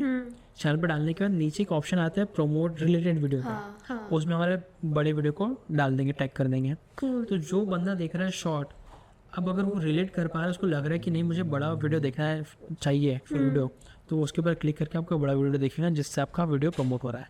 Oh interesting. अब ये ऐसा चेंज हुआ है। लेकिन एक चीज़ याद रखना, कभी भी जैसे आज मंडे आपने अगर बड़ा वीडियो डाला, ट्यूसडे छोटा वीडियो डाल दो, वेडनेसडे छोटा वीडियो डाल दो, ठीक है, फिर थर्सडे बड़ा वीडियो डालो, और हर किसी को जो है ना ब्रीदिंग स्पेस देते रहो। अंडरस्टूड। आप एक दिन में 3-4 वीडियो मत डाल दो, ऑब्वियसली। तो ये प्रॉब्लम होना शुरू हो जाती है। लोग ऐसा भी करते हैं जो कि नहीं होना चाहिए। So what do you think, for example अब हम इसी पॉडकास्ट को कंसिडर कर लेते हैं, अब क्योंकि ये 1 घंटे के आसपास का कॉन्वर्सेशन है, मुझे और आपको पता है कि ये कॉन्वर्सेशन बहुत अच्छा है, पर ये बाकी एक थर्ड पर्सन के लेंस से देखोगे तो उसको नहीं पता कि वो इसेंशियल है या नहीं है। तो how do I increase the views on this long length videos? उसमें से जो मैंने जो भी बातें की, हाँ, उसमें का जो सबसे ज़्यादा हिटिंग वाला कीवर्ड होगा, जो हिटिंग पॉइंट सेंटेंस होंगे, उसका शॉर्ट निकाल के उसको डाल दो, उसके नीचे वीडियो को प्रमोट कर दो, बड़ी वीडियो को सेम चैनल पे। ओके। तो जब आपका शॉर्ट रैंक करेगा, चलेगा, तो उससे आपके पास ऑडियंस आना शुरू हो जाएंगे। वो तो वैसे भी चलेगा, शॉर्ट से भी आपके पास पब्लिक आते जाएंगे। नाइस। ऐसा हम कर सकते हैं। Cool. So, for a budding YouTube content creator, what would you suggest? Suggestion का ऐसा है कि आप, मैंने मतलब जितनी बातें बताया ना, तो काइंड ऑफ वो कहीं ना कहीं एक सजेशन भी था मुझे आपके तो लग लिए। रहा है ये मास्टर क्लास ही है एक सोशल मीडिया के बारे में। ये सारी चीज़ें जो है ना हमने बहुत टाइम के बाद सीखी है Correct. और बहुत टाइम लगा हमको। 16 से अभी तक हम यहाँ पे चल रहे, ऑलमोस्ट 8 ईयर्स के आसपास होने पा रहे हैं, तो हमको तो काफ़ी टाइम लगा है इसको सीखने के लिए। तो मेरा एक सजेशन आपके लिए ये भी रहेगा कि सेम जो शॉर्ट वाला मैंने आपको सजेशन दिया, वो सबसे ज़्यादा इंपॉर्टेंट है हाल फिलहाल, क्योंकि किसी के पास टाइम नहीं है 1 घंटे का कंटेंट सुनने का, करेक्ट अनलेस एंड अनटिल वो बंदा या बंदी आपको कहीं ना कहीं रिलेट करके पसंद करती हो, करेक्ट सो उसको अच्छा लगता है तो वो लोग देखेंगे, नहीं लगता है तो वो बोलेंगे काहे को देखें। तो उनको ये बताना है कि इसमें जो है ना इतनी बड़ी डिस्कशन में मेरी जो स्टार्टिंग में जो आपने मेरा बचपना पूछा ना, किसी को नहीं जानना है वो हाँ क्या ही मतलब, लेकिन हाँ अभी जो हमारी बातें हो रही है ना वो इम्पोर्टेंट हो रही है, राइट तो लोगों को वो जानना है। तो लोगों को वो कैसे पता चले, तो ये वाला कंटेंट आप स्टार्टिंग में डालिए कि बीच में ये बातें हैं, या फिर इसमें से स्टार्टिंग जब हमारी वीडियो स्टार्ट हो रही है तो उसमें से कुछ क्लिप डाल दो, इंट्रो डाल दो। तो लोगों को तब समझ में आएगा कि नहीं यार इसमें आगे ये बात होने वाली है। भले स्टार्टिंग में हम कैजुअल टॉक कर रहे हैं हल्का सा, लेकिन बाद में तो काम की बात होने वाली है। कूल। अभी हमने एक स्ट्रेटेजी यूज़ करना स्टार्ट किया हमारी वीडियोस में। जैसे मान लो मैंने ये फ़ोन का रिव्यू बनाया, अब ये फ़ोन का रिव्यू बनाया तो स्टार्टिंग में भी ऑब्वियसली थोड़ा सा शॉर्ट ही होगा, ये हो गया पुराना हो गया, अभी नया भी आ गया 13 Pro Plus भी आ गए, बट उसको हम अभी रिवील नहीं कर सकते क्योंकि वो उसका एम्बार्गो डेट मिला हमको। अच्छा ओके। उसके बाद हम रिवील कर सकते हैं, तो वो मैंने लाया नहीं है। अब मैं जो आपको बता रहा था भूल गया, ये होता है मेरे साथ। हाँ अगर मैं चेंज कर लूँ 13 Pro Plus आने वाला है, वीडियो का बताया था मैं का आपको। स्ट्रेटजी। तो हमने जैसे इसका प्रमोशन बना लिया, तो ये प्रमोशन बनाने के बाद हम क्या करते हैं, इसका शॉर्ट वीडियो अलग से रिकॉर्ड करते हैं गॉट इट। कि यार ये फ़ोन ऐसा ऐसा, इसके अंदर ये चीज़ बहुत अच्छी है, लेकिन अगर आपको इसका पूरा फुल वीडियो देखना है तो वो नीचे आपको लिंक मिल जाएंगे, हाँ या नीचे रिलेट में मैंने डाल दिया, उसके ऊपर क्लिक करके देख लो। हमने रिजल्ट देखा है, उससे व्यूज़ आए हैं, ये 4000 गया और 400 व्यू देखे गया उस पर, मतलब 10% का रेशियो रहा, उसके ऊपर पब्लिक आई है, बहुत बड़ी बात है। उतना तो पैसा लगाने के बाद आती है। Correct correct correct understood okay. So now हाँ सबसे इम्पॉर्टेंट चीज़ पैसा मेरे लिए बहुत ज़रूरी है कि अब मेरा ही केस पकड़ लो, मैं कॉर्पोरेट ट्रेनर हूँ, मुझे कंपनीज को अप्रोच करना है, पर कंपनीज जब आके मेरा प्रोफाइल देखेगी तो मेरा लिंक्डइन इज ओके मतलब मुझे लिंक्डइन में कोई प्रॉब्लम नहीं दिख रहा है। पर अब क्योंकि मेरा पुराना वाला इंस्टाग्राम अकाउंट हैक हो चुका है और ये वाला मेरा नया वाला है, पर कहीं ना कहीं आज भी लोगों के दिमाग में और दिल में ये चीज़ है कि अच्छा इसके पास में तो इतने सारे फॉलोअर्स है, तो ऑब्वियसली इसका जान पहचान ज़्यादा होगा, ये रिकग्नाइज्ड है, तो तुम्हारी ऑथेंटिसिटी बढ़ जाती है, लोग तुम्हें जानते पहचानते हैं, तो उन्हें लगता है कि हाँ हम किसी गलत पब्लिक फिगर को नहीं ला रहे। तो here in this particular case do you think कि ऑर्गेनिक फॉलोअर्स गेन करने के लिए मेटा एड्स रन करना इसेंशियल है? नहीं, बहुत गलत है। देखो अभी ये कुछ एल्गोरिथम जो है ना बड़े अजीब वर्क करते हैं। मैं आपको बताता हूँ, मेरे पास एक क्लाइंट है, हाँ मतलब वो, मैं ज़्यादा क्लाइंट मैनेज नहीं करता हूँ, बहुत कम लोग को, जिसमें से एक को मैं मैनेज कर रहा हूँ। उनका मोजरीज का काम है, वो ज्योति होती है ना, इनका पहला अकाउंट था और हम लोग सब परेशान थे यार इनका अकाउंट उठ क्यों नहीं रहा करके, कंटेंट अच्छा डाल रहे, कोलैबोरेशन डाल रहे, हर चीज़ कर रहे हैं। तो उसके अलावा फिर यही चीज़ मैंने कहीं और भी ऑब्जर्व की है, जब हम इंस्टाग्राम को पे करना स्टार्ट कर देते हैं तो उसको समझ में आता है ये पैसे लगाने वाला बंदा है। Correct correct. इंस्टाग्राम पे आता है ना आपकी रील को बूस्ट कर लो, तो जब आप वो करते हो ना तो इंस्टाग्राम को पता चल जाता है उसके एल्गोरिथम को ये पैसा लगा सकता है। तो नेक्स्ट टाइम अगर कभी आप वीडियो डालो, आपने उसको बूस्ट नहीं किया तो उसके व्यूज़ रुक जाते हैं। आप सोचते यार इसकी व्यू रुक गए, काम की वीडियो अच्छी वीडियो है, लेकिन इसमें तो चलना चाहिए, आप फिर पैसा लगा देते हो। फिर आपने एक और वीडियो डाला, फिर आपने सोचा यार अभी पैसे नहीं लगाते, बहुत ज़्यादा पैसे लगा दिए, आप फिर और वीडियो डालते हो, वो भी नहीं चलता है, और वीडियो डालते हो वो भी नहीं चलता है, ये चीज़ होना शुरू हो जाती है। फिर ऐसा हो जाता है कि आपका अकाउंट जो है ना थोड़ा सा बैठ जाता है, उसके ऊपर व्यूज़ नहीं आते हैं। Got it.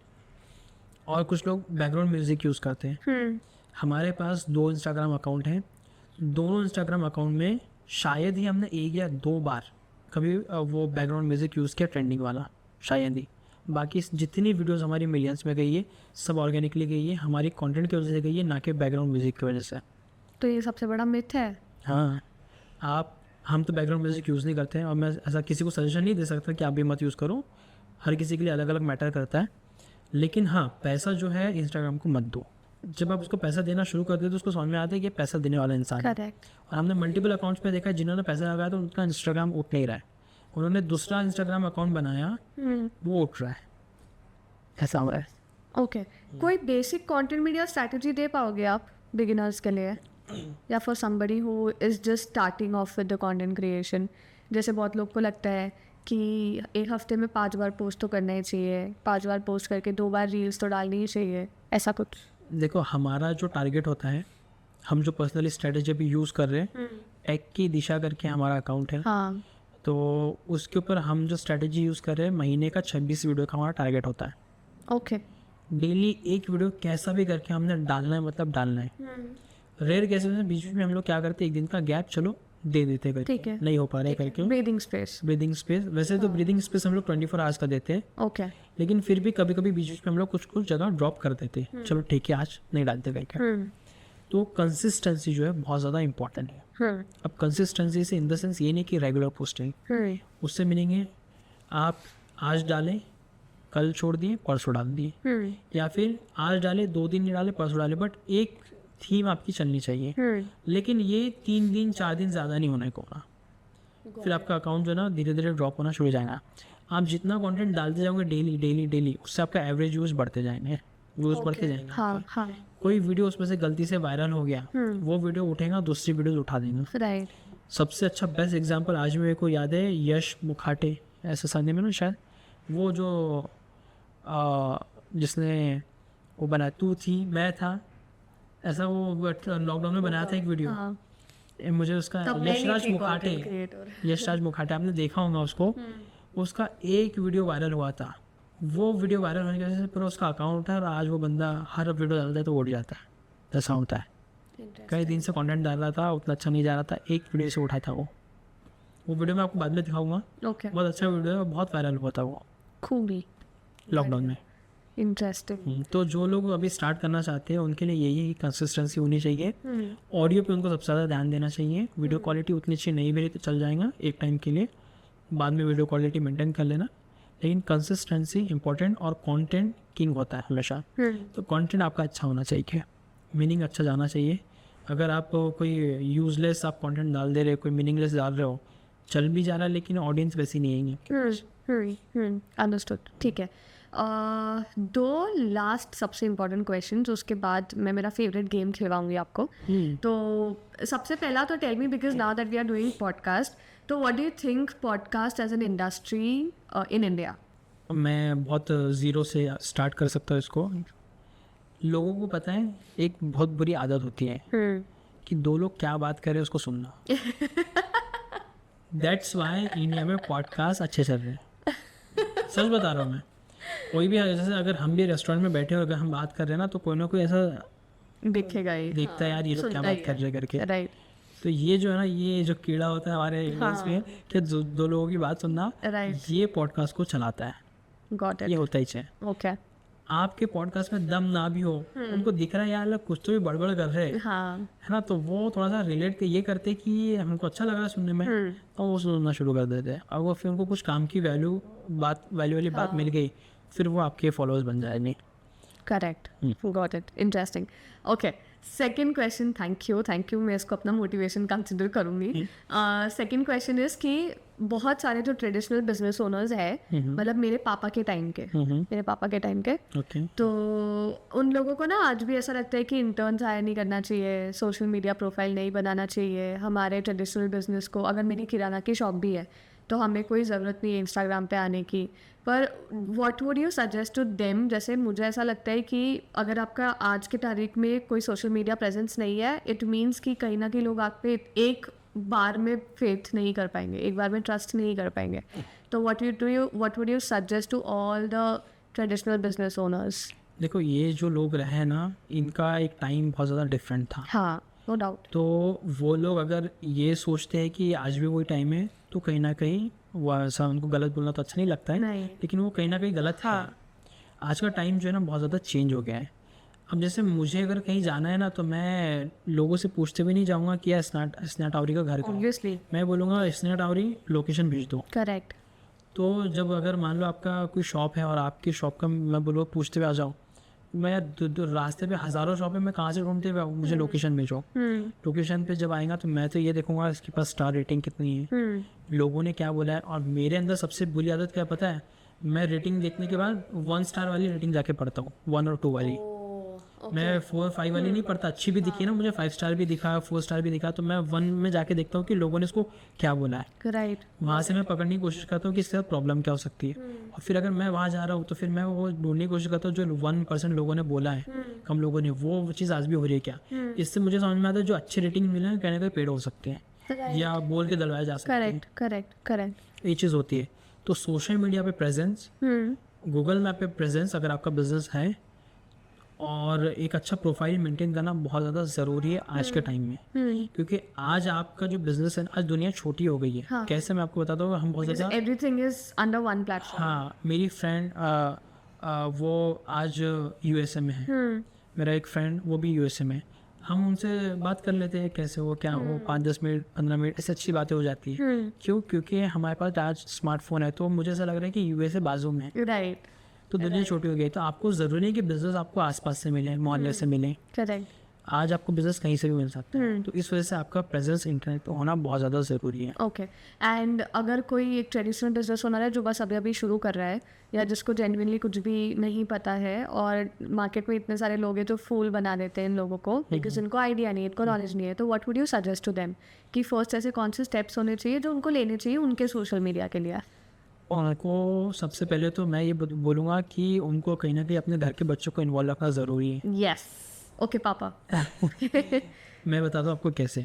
फॉर एग्ज़ाम्पल, मेरे मम्मी के पास जो है ना वो कीपैड वाला फ़ोन था, तो वो ऐसा कीज़ डाल के लॉक खोल लेते थे।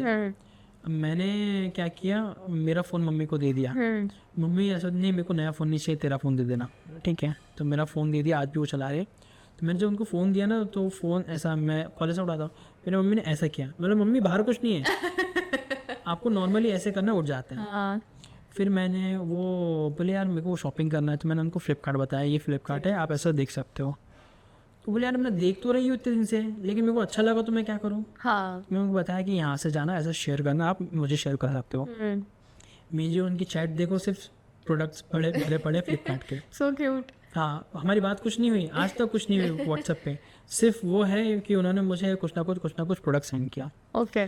तो हमारे पेरेंट्स को जो है ना सोशल मीडिया या जो भी टेक डिवाइसेस है उतना अच्छे से यूज़ करना नहीं आता है। वो बच्चों को बोलते बेटा मेरे फ़ोन में ये इशू हो रहा है करके।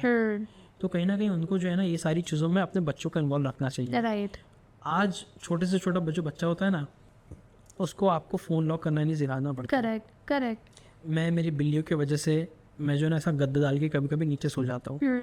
तो मेरा एक भाई का बेटा आया, वो मैंने ऐसा लॉक खोला, पासवर्ड डाला, हाँ देख लिया मैंने, खोल के दिखाऊं, राइट।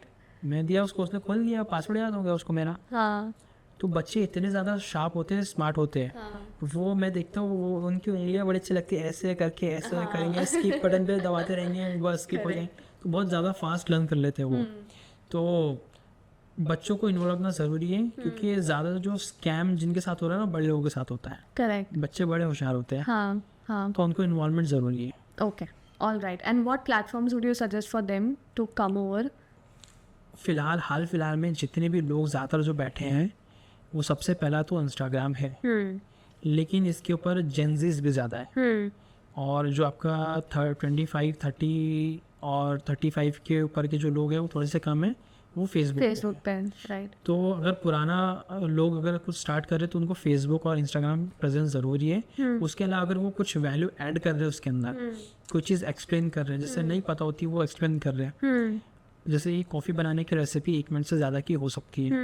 अब मुझे बड़े लोगों को टारगेट करना है, तो मैं क्या करूँगा, इसका बड़ा वीडियो बना के यूट्यूब पर डाल दूंगा, जिसपे मैच्योर ऑडियंस है जो सीखने के लिए आई है। करेक्ट। और जो जेंजीज है वो 5 मिनट की वीडियो में से मैं उसको 1 मिनट का करके उसके लिए उस पर डाल दूंगा। Got it. तो जेंजीज का यही है कि उनको 30 सेकंड के अंदर सीखना है, क्योंकि उनके अंदर पेशेंस लेवल बहुत कम हो चुका है इस वजह से। तो ये और आपने इंस्टाग्राम पे डाला मतलब आपने फेसबुक पर डाल दिया। करेक्ट। हाँ, और यूट्यूब तो ये है कि सीखने वालों को। लिंक्डइन का डिपेंड करता है अगर उनका वैसा बिजनेस है तो। ओके, अगर वो एजुकेशन तरफ है, एजुकेशन साइड मोर ओवर, तो फिर LinkedIn would make more sense to them. पर ऑब्वियसली अगर वो बहुत ही जनरलाइज ट्रेडिशनल बिजनेस मार्केट्स में है, किराना स्टोर है या क्लोथिंग स्टोर है, तो फिर प्रॉब्ली लिंक्डइन नहीं मेकआउट कर पाएगा। Cool, okay, got it. Sir आप कॉफ़ी से ले सकते हैं because now we are going to start with rapid fire. Okay, पर रैपिड फायर जो है ना, मेरे को थोड़ा सा डर लगता है रैपिड फायर से। एक काम करते हैं, चलो sir, for this time I am starting with this very new concept of red flag and green flag. तो मैं कुछ क्वेश्चन बोलूँगी और वो आपके लिए रेड फ्लैग है या ग्रीन फ्लैग है। आपको ये 2 कप्स है हमारे पास में, आपको या तो रेड उठाना है या तो ग्रीन उठाना है। ओके, समझो?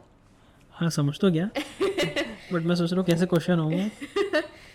स्टार्ट करें आप दोनों, राइट हैंड में ओके, वो पकड़ो, लेफ्ट में ये पकड़ो, ठीक है। Okay, so let's go. Using auto generated thumbnails for YouTube videos. मैं थोड़ा सा रेड फ्लैग दूंगा क्योंकि उसके अंदर चेंजेस ज़रूरी है। Okay, posting daily on Instagram for engagement. तो green flag. Buying followers to increase channel popularity. इसको तो ऐसे ही देना चाहिए। Collaborating with brands outside your niche. Outside your niche, कुछ हद तक ठीक है, कुछ हद तक नहीं। स्किपिंग, अच्छा आप दोनों हाँ दोनों okay. Skipping video scripts and improvising instead. Sorry नहीं समझा नहीं मुझे। वीडियो स्क्रिप्ट्स जो होता है हाँ। वो आप साइड में रख दो, ओके, या तो फिर उसको साइड में रखकर you can just keep on improvising, जो भी रॉ निकल रहा है, अनस्क्रिप्टेड निकल रहा है उसको। डिपेंड करता है, तो दोनों का अलग अलग होगा वो। Okay, okay, ignoring negative comments on social media. नहीं ध्यान देना चाहिए आपको उसके ऊपर। Okay, spending more on tech हाँ सेटअप्स। एक मिनट थोड़ा सा क्लियर करना चाहूँगा मैं ये पॉइंट को। नेगेटिव से आपको वो क्या बोलते हैं, डीमोटिवेट नहीं होना है। हाँ, मुझे एक वीडियो के ऊपर हज़ारों लोगों ने गालियाँ दी है, लेकिन मैंने उनके काम की चीज़ दिया उसके ऊपर, तो मुझे बिल्कुल भी मैटर नहीं करता। क्या आपने रिवर्ट किया था नेगेटिव कमेंट्स? नहीं, कुछ भी नहीं किया हमने। हाँ थोड़ा बहुत उनको वो अजीब तरीके का रिप्लाई दिया हमने ज़रूर उनको, लेकिन मैंने वो क्यों किया, इंगेजमेंट के लिए। Got it. मुझे पता था वो बेवकूफ़ी कर रहा है, हाँ। मैं उसको हंसी मजाक वाला कमेंट कर दे रहा था ताकि वो और रिप्लाई करे, मेरा वीडियो का एंगेजमेंट बने। Amazing, okay. Spending more on tech setups than on content research. Red flag, वो आपको कंटेंट में ध्यान देना चाहिए। ओके, सेटअप पे। Using popular but irrelevant hashtags to gain visibility. Hashtag अभी पहले जैसे नहीं रहे, तो रिलेवेंट थोड़े बहुत होने चाहिए, ज़्यादा नहीं। Okay, monetising your channel as soon as you hit the criteria. हाँ बहुत ज़्यादा ज़रूरी है, और लेकिन चैनल को सिर्फ इस मकसद से मत चलाओ कि आप मोनेटाइजेशन पे जाना चाहते हो। Got it. Investing in a professional camera right from the start. जी स्टार्टिंग तो मैंने बताया कि क्वालिटी पे ध्यान मत दो, क्वांटिटी तो आपके पास जो फ़ोन का कैमरा है उससे भी स्टार्ट कर सकते हो, इतना महंगा कैमरा लेने की ज़रूरत नहीं है। Relying on viral trends for content ideas, red flag ऊपर कर दो। स्केड्यूलिंग पोस्ट हाँ लेकिन एक मिनट, थोड़ा सा हम इसको बड़ा कर सकते हैं। हाँ ट्रेंडिंग म्यूज़िक जो होती है हाँ उसको मैंने यूज़ करने से पर्सनली मैंने मना किया था। हाँ, लेकिन जैसे फॉर एग्जांपल हमारे क्लाइंट का वो प्रोफाइल है, अकाउंट है, तो उसके लिए उनको यूज़ करना ज़रूरी है। हाँ, तो वो वहाँ यूज़ कर सकते हैं। उसके अलावा जैसे वो अभी नारियल काटते हुए पानी उड़ जाता है, ये यूज़ कर सकते हैं। Right. डिपेंड करता है बिजनेस के ऊपर। Okay, cool. Scheduling posts during peak user hours. Peak user आज के थोड़ा सा पहले करना चाहिए। कूल। तो इसके लिए क्या दूँ मैं, बोलो। Green flag. Engaging with every comment on your posts. हाँ ज़रूरी है, उनको थोड़ा सा पर्सनल टच फील होता है। Offering giveaways to increase subscriber count. नहीं वो गलत है, क्योंकि उसके अंदर आपके पास ऐसी ऑडियंस आती है जिनको सिर्फ प्रोडक्ट चाहिए था, आपके कंटेंट से मतलब नहीं है। Correct, very nice. Taking breaks from posting to prevent burnout. थोड़ा सा एक्सप्लेन करो उसको। मतलब हम लोग कंसिस्टेंटली पोस्ट करने की बात करते हैं, तो जो आपने ब्रीदिंग स्पेस की बात करी है, तो फिर क्या हमें रेगुलरली पोस्ट करते रहना चाहिए? रेगुलरली आपको हाँ करना चाहिए, लेकिन अगर आप रेगुलर मेंटेन कर रहे हो और बीच में 1-2 दिन की गैप हो जा रही है तो इट्स कम्प्लीटली ओके, ज़्यादा नहीं होने को ना। Cool. 10 दिन तक 15 दिन तक नहीं कर रहे, वो बहुत गलत बात हो जाएंगे, अकाउंट बैठ जाता है। Alright, okay.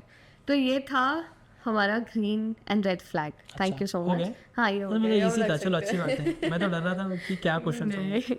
अब हम लोग आते हैं रैपिड फायर पे। Okay. रैपिड फायर में बहुत सालों से करते आ रही हूँ। तो रैपिड फायर में ज़रूरी तो नहीं ना बहुत फास्ट आंसर देना है ऐसा? नहीं फास्ट ही चाहिए, नहीं तो एकदम 5 सेकेंड्स के अंदर। मैं ये सोचता हूँ कि ये थोड़ा सा कभी कभी गलत हो सकता है, क्योंकि जो आंसर नहीं वो भी हम देने की कोशिश करते हैं जल्दी के चक्कर में, but okay let's try.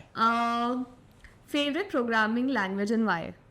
Favourite language Programming programming language in And why? Why favourite language मेरी जावा है। वो इस वजह से क्योंकि ऑब्जेक्ट ओरिएंटेड लैंग्वेज जो होती है उसमें सबसे एडवांस लैंग्वेज है जावा, Okay. और हर किसी को करने चाहिए। अगर कोई नॉन टेक भी है ना वो भी करता है तो बहुत एडवांटेज है। Amazing. ठीक है. Espresso or latte which fuels your coding sessions? Espresso. ठीक है. One tech gadget you cannot live without. आज के टाइम में तो ये हो गया है, लेकिन वैसे वो लैपटॉप है। Okay. हाँ Cool. ये आज के टाइम में ये हो गया है। Best platform for tech tutorials, YouTube or Instagram? Early bird or night owl when coding? वैसे अर्ली बर्ड होना चाहिए, बहुत अच्छा है, पर आप night लेकिन फिलहाल वो नाइट वाले हो गए हैं। owl है. एक ऐसा ऐप जो आपको बहुत ही ज़्यादा ऑर्गेनाइज्ड रखता है in terms of काम. वो क्या बोलते हैं टू डू वाला गूगल का ऐप होता है, वो मैं यूज़ करता हूँ। अच्छा, गूगल का वो सामने भी होता है। हाँ ये देखो, ये मेरे स्क्रीन पे ही होता है, my task. Oh, that's so nice. Okay. Hardest coding concept you have mastered? वो कुछ ऑब्जेक्ट ओरिएंटेड प्रोग्रामिंग के कुछ कॉन्सेप्ट होते हैं, वो मुझे बड़े ही डिफ़िकल्ट लगते थे, लेकिन जब मैंने उसे इम्प्लीमेंट करने के बाद पढ़ा तो बड़े इजी लगे, और फिर मैं उसको इजी वे में मेरे स्टूडेंट को सिखाता हूँ। Amazing. Quick hack for beginner content creators. Quick hack for beginner content creator, उनको तो सिर्फ यही है कि फ़िलहाल कंटेंट डालते जाओ और जेन्युइन कंटेंट होना चाहिए। Understood. Okay. Favorite video that you have ever made? Favourite video tech वाला या नॉन टेक? Tech. टेक वाला तो हमारा गैमलिंग ऐप पे बना था वीडियो। Oh, मुझे बिल्कुल नफरत है गैमलिंग ऐप से, हाँ. क्योंकि कहीं ना कहीं बहुत सारे लोगों ने अपनी लाइफ ख़राब की है उसमें। Right. तो वो वीडियो मुझे बड़ा अच्छा लगता है। वो पहला वीडियो था जो हमारा वायरल भी गया था, जिसको काफ़ी लोगों ने सपोर्ट भी किया है। Amazing. ठीक है. What's the next big thing in tech according to you? Next big thing AI. AI तो है, लेकिन AI जो है वो बहुत सारी चीज़ ख़राब भी कर रही है। तो हाँ AI भी बोल सकते हैं यार। Okay. हाँ। Who is your content creation का role model? टेक वालों का MKBHD होता है, Marcus Brownlee, you know him.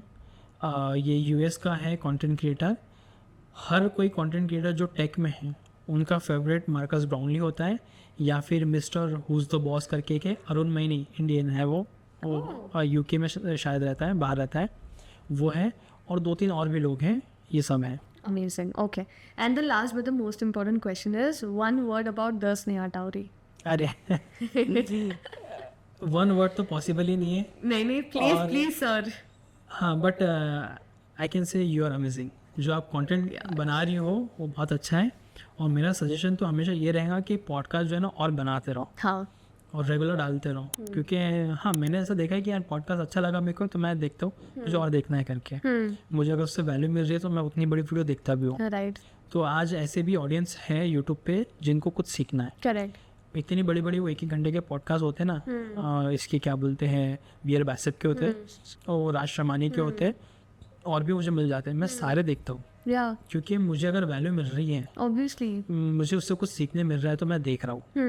तो ऐसे मैंने आपकी पॉडकास्ट देखे तो डालते रहो। Thank you. ऐसा कोई लास्ट थिंग जो आप पूरे ऑडियंस को बोलना चाहोगे?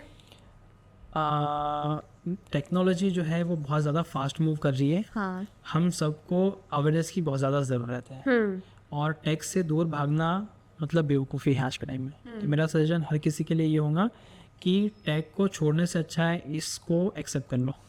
Amazing. हमने जो है ना, ये मैं हमेशा एग्जांपल भी देता हूँ, ये स्मार्टफोन जो है ना हमारे बॉडी का पार्ट बन गया है, हाँ. That is जिसका true. हिस्सा Correct. है ना। ये इतना ज़्यादा है कि मैं अगर इसको ना भी देखो ना, मैं ऐसे फिंगरप्रिंट रख के मैं इसको अनलॉक कर देता हूँ, देखो अनलॉक हो गया, है Correct. ना।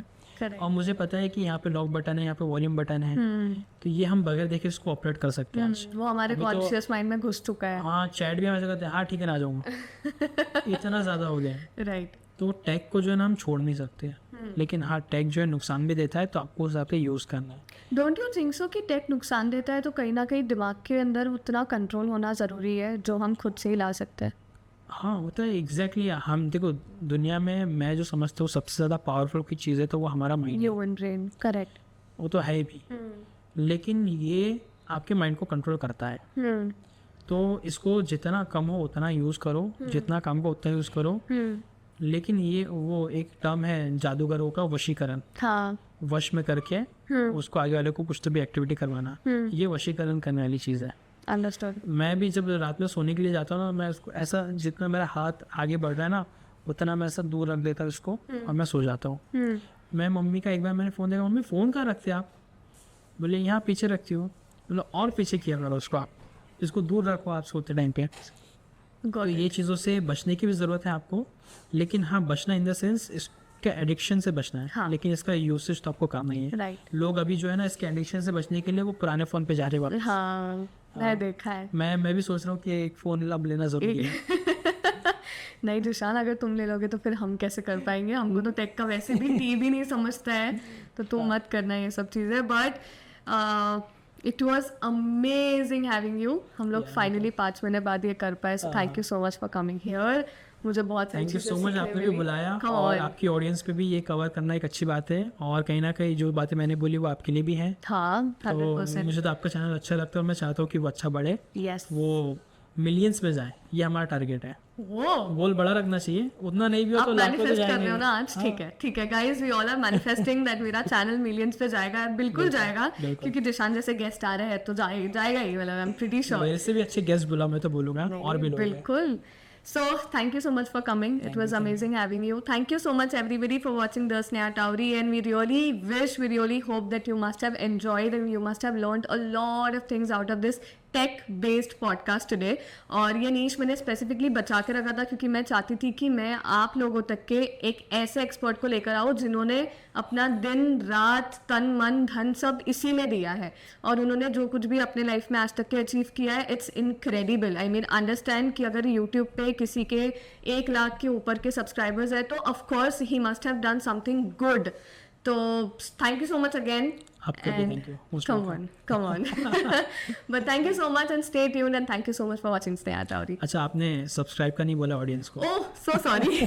Do not forget to like, follow, share and subscribe, and also comment in the section below ताकि हमें भी पता चले कि आपको क्या क्या सीखने मिला है और आपको कैसा लगा ये पॉडकास्ट। अच्छा, अभी स्नेहा टावरी ने कुछ गलती की है, अब वो मैं उसको वीडियो के बाद में बताऊंगा। तो आपको जानना है तो आपको कनेक्टेड रहना पड़ेगा ये चीज़ सीखने के लिए। वो गलती मैं उनको बाद में बताने वाला हूँ वीडियो के बाद में। ठीक है, मैं बता दूंगी। Thank you, bye bye.